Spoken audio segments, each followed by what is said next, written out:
It is no measure of mental health to be well adjusted to a profoundly sick society. I'm having a hard time biting my tongue.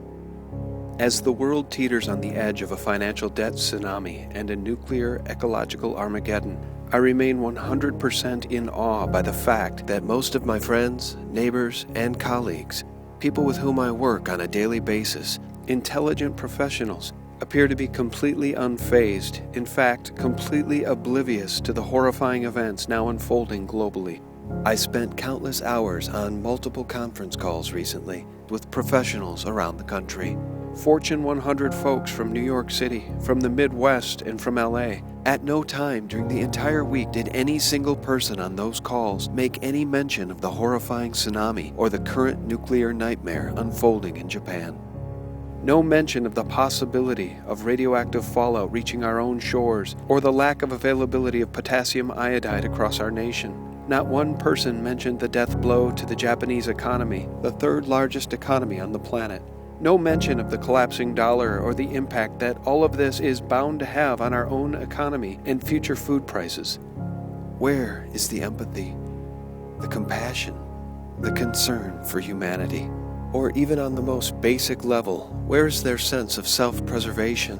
It's as though these traits have been engineered out of the average detached American. And now this formerly honorable nation is unconstitutionally attacking Libya.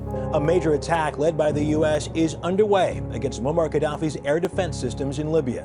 Where is the resistance? If you are watching this video, you are the resistance. The majority has checked out. They don't care. And liberty breathes its last gasp. The hour is getting very late, my friends. But do Americans even know it?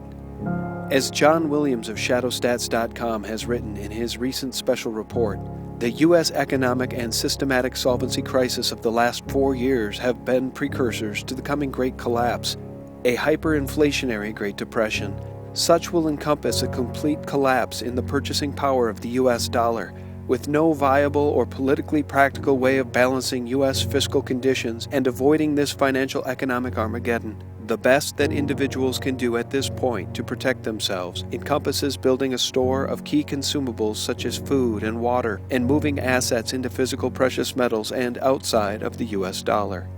And if you know people who still think it's not worry time, please note for them Chris Martinson's recent emergency alert titled Nuclear and Economic Meltdown in Progress.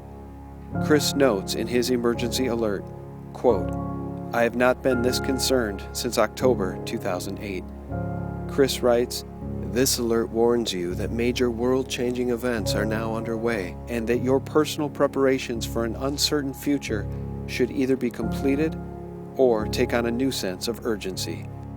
My friends, these are sobering times, yet so many of the people we know in our daily lives remain drunk on pop culture and nonsense. They do not recognize any of these dangers. For those of us who are paying attention and who are showing the appropriate level of concern for our fellow human beings, our neighbors, and our families, it can feel like we are living in the twilight zone. Friends, we must not lose faith, and we must not lose hope, but we must take heed. We must speak out, and we absolutely must prepare.